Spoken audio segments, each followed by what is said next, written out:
Oke guys, welcome back to my channel. Untuk kali ini saya akan membuat konten tentang aturan-aturan atau kebijakan-kebijakan monetisasi YouTube 2020. Jadi aturan-aturan belakangan ini sangat jauh berbeda dibanding yang dulu-dulu lah ya. Kalau aturan-aturan 2019-2020 itu sudah mulai diperketat. Nah, apakah yang harus kalian ketahui tentang aturan-aturan dan kebijakan-kebijakan YouTube di tahun 2020 ini? Oke, simak video ini sampai selesai. Jangan lupa sebelum menonton video ini, subscribe channel saya, oke? Kita cari dulu aturan konten YouTube. Kita langsung cek di kebijakan YouTube.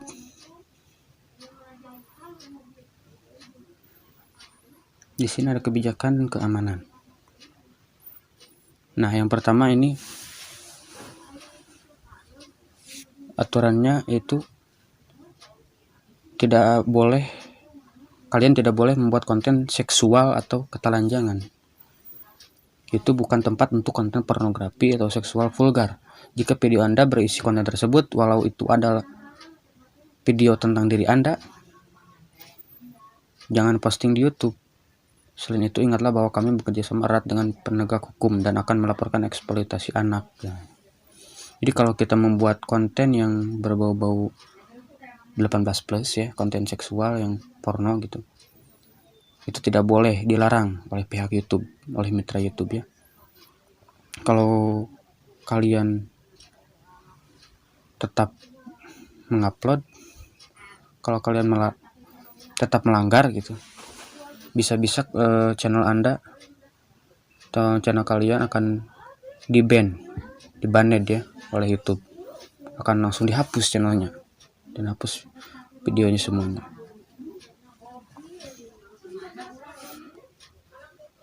Yang kedua, ini konten yang merugikan atau berbahaya. Nah, jangan memposting video yang mendorong orang lain untuk melakukan berbagai hal yang dapat membuat mereka terluka parah, terutama anak-anak. Video yang menampilkan tindakan berisiko atau berbahaya dapat dikenai pembatasan usia atau dihapus, tergantung tingkat keparahannya. Jadi yang kedua, tidak boleh membuat konten yang merugikan atau berbahaya, misal ya video berkelahi yang mengajarkan tentang yang tidak baik lah. Apalagi kan yang nonton itu gak cuma orang dewasa saja, tapi anak-anak juga pasti ada juga yang nonton. Makanya suka dibatasi oleh batasan usia, bisa dari 17 tahun ke atas gitu. Tapi tetap saja konten yang seperti itu yang dapat merugikan dan berbahaya itu sangat dilarang oleh pihak YouTube. Yang ketiga, yakni konten yang mengandung kebencian. Nah, Parado kami merupakan platform untuk kebebasan berekspresi, namun kami tidak mendukung konten yang memupuk atau membenarkan tindakan kekerasan terhadap individu atau kelompok berdasarkan ras atau etnis, agama, disabilitas, jenis kelamin, usia, kebangsaan, status veteran, kasta, orientasi seksual, atau identitas jenis kelamin, atau konten yang memicu kebencian atas dasar karakteristik utama tersebut.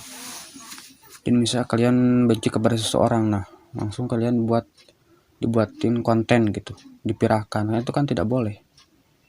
Itu akan menjatuhkan nama baik seseorang, pencitraan seseorang. Nah, bisa-bisa ya channel Anda akan dilaporkan oleh pihak YouTube dan akan dihapus channelnya. Dan yang selanjutnya ini konten kekerasan atau vulgar. Ini sangat dilarang oleh pihak YouTube ya. Konten-konten yang bersifat kekerasan ya, yang seperti tadi ya, yang menjerumuskan kepada hal-hal yang tidak baik gitu, itu tidak boleh. Kemudian selanjutnya pelecehan dan cyberbullying. Nah, baru-baru ini kan suka banyak yang viral-viral ya. Ini ada seorang YouTuber ya, namun saya tidak akan sebutkan namanya siapa, tapi saya akan menjelaskan saja. Baru-baru kali ini ada seorang YouTuber yang membuat video pelecehan terhadap YouTuber lainnya gitu, yang sudah mapan misal. Nah, di dalam video tersebut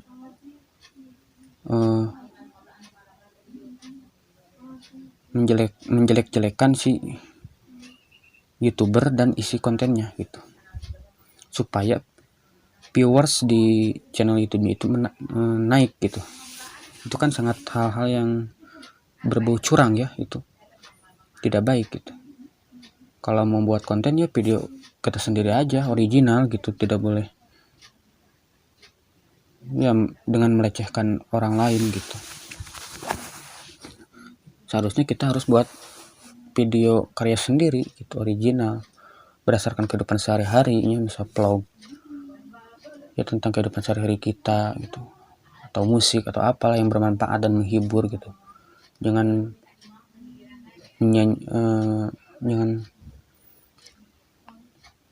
menyanyiakan kesempatan dalam kesempitan lah, gitulah intinya. Kemudian spam, metadata yang menyesatkan dan scam ya.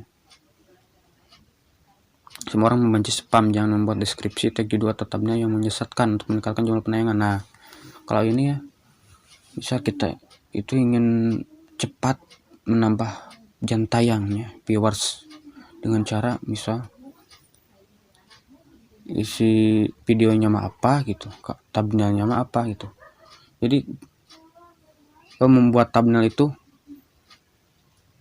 tidak sesuai dengan isi video gitu, itu tidak boleh gitu. Seharusnya dari mulai deskripsi, tag judul, thumbnail itu harus sesuai dengan isi dari video kita. Kemudian selanjutnya ancaman, hal-hal seperti perilaku predator, mengintai seseorang, ancaman, pelecehan ya seperti yang tadi ya, itu tidak boleh. Kemudian hak cipta. Nah ini, kalau video kalian terkena hak cipta, maka kalian harus mengedit video tersebut yang terkena hak cipta. Kalau tidak ya seperti yang saya katakan tadi, channel kalian bisa-bisa akan kena ban atau akan dihapus channelnya, soalnya kontennya mengandung berhak cipta. Maka harus ada izin dulu dari pencipta musik, misal cipta lagu atau yang lainnya ya. Namun kalau kalian tidak ingin mengeditnya, bisa langsung kalian hapus saja agar kalian aman dan bisa dimonetisasi gitu oleh pihak YouTube. Kalian jangan sepelekan konten berhak cipta ya.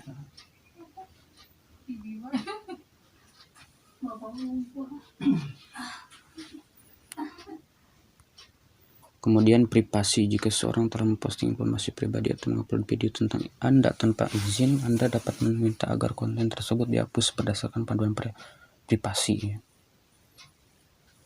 Kemudian peniruan identitas, akun yang terbukti meniru channel atau individu lain dapat dihapus berdasarkan kebijakan peniruan identitas kami.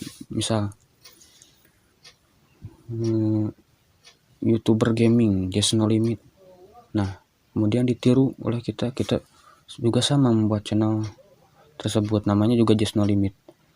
Foto profilnya juga sama, videonya juga sama. Jadi meniru, tapi bukan aslinya, KW lah ya. Nah, itu tetap akan terdeteksi oleh pihak YouTube dan kemudian akan dihapus channel Anda. Ini keselamatan anak. Pelajari lebih lanjut tentang bagaimana kami melindungi anak-anak di bawah umur dalam ekosistem YouTube. Nah, jadi setiap kalian membuat konten itu harus tepat, apakah ini video untuk anak-anak atau tidak. Nah, gitu. Harus kalian pilih juga gitu, agar anak-anak juga terselamatkan gitu, dari hal-hal yang bisa menjerumuskan kepada tidak baik gitu kan. Kemudian kebijakan tambahan terkait berbagai topik. Oke, ya sudah. Mungkin hanya ini saja konten yang dapat saya sampaikan. Mudah-mudahan bermanfaat untuk khususnya bagi saya, yang umumnya bagi kita semua. Oke, see you next time by video. Assalamualaikum warahmatullahi wabarakatuh.